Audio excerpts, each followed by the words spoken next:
I'm just so happy for our players. I've been so down a little bit after last week because I wanted them to have a big win, and that was something that was about to happen that was beyond my imagination.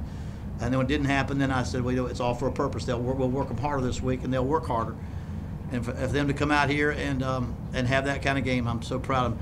As much as the offensive stats were impressive, it's the defense and the way they played that I needed to have to happen the most, I believe. That's a team that scored 34 points on Buffalo a week ago, and our defense kept them out of the end zone. In fact, in the second half, the drives were a little bit long in the first half, and I worried a little bit, but the second half, they just almost all of them were 3 and outs and big plays, and so it just a total dominance by our defense, which gave our offense so many at-bats, and then we hit our big plays against them. The running game stepped in, and we hit our big plays. Now, we were a better football team than them. It's like I think Central Florida was a better football team than us.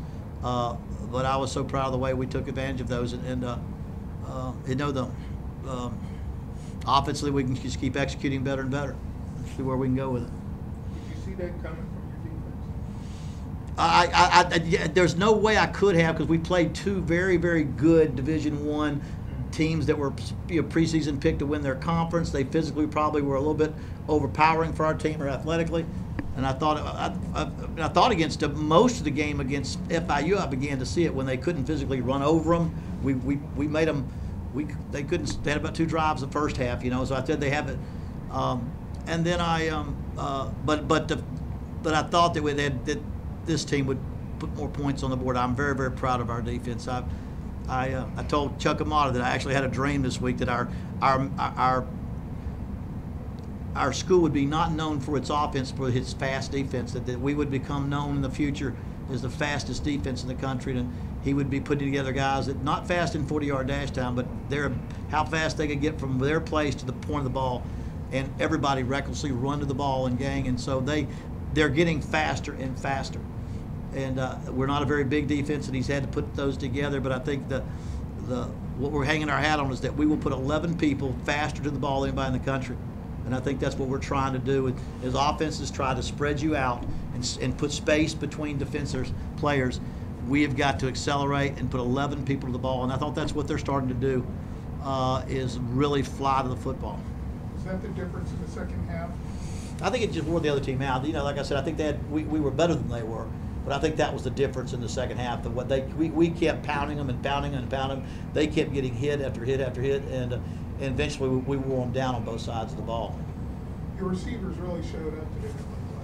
I didn't see many drops at all, and actually they made more than a few difficult catches. Really did. It was all because you challenged them in the paper. That what it was, George. It was you're the guy that challenged them to have that. But they did. They've got to. But they're young. You look at from Green, Pratt. I mean, look catches he made. He was a true freshman. He didn't play a lot of high school ball. You look at Terrell Goodman, another big goal line catcher, just a freshman. He's just a freshman. Monty Davis, just a freshman. That doesn't count Marquello, and LT's just a sophomore. Marquello is a senior. Sconder's a senior. But just a lot of freshmen out there. Tyler Williams and Friesen, the freshmen and sophomores. So I'm really proud of them. But I don't think that I think they're going to get better and better as they get more experience. But that is the kind of offense you envision having.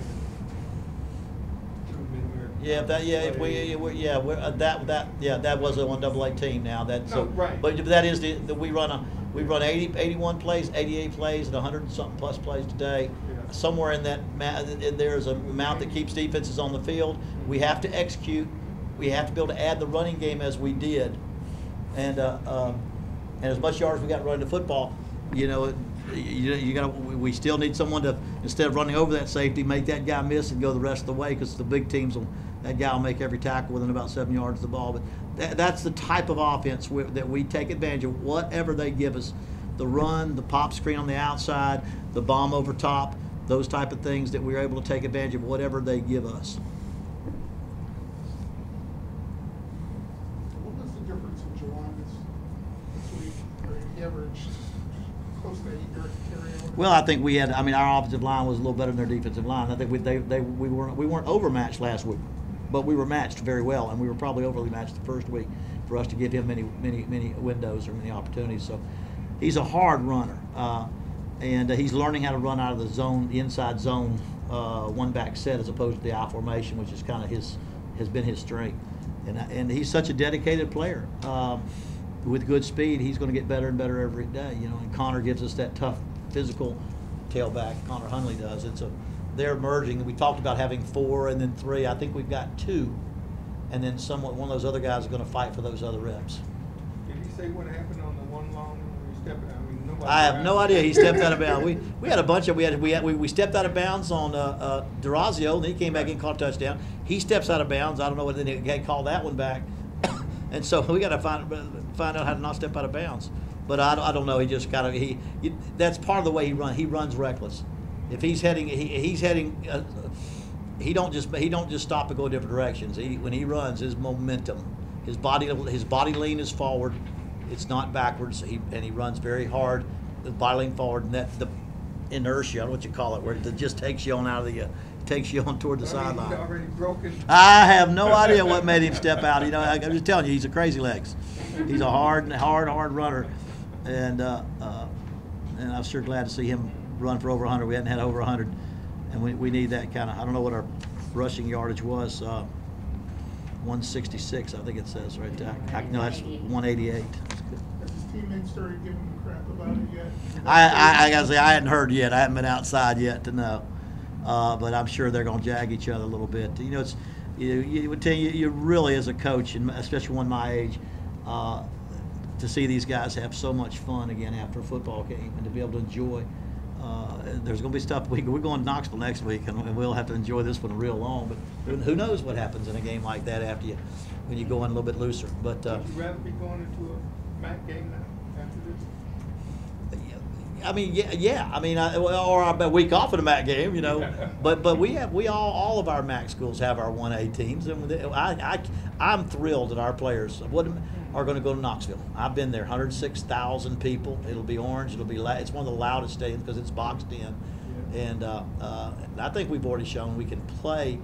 I think we'll be able to play in that environment. Now, don't know what'll happen, but I'm looking forward to our guys going in there. Just the whole atmosphere is going to be a great experience for these young men.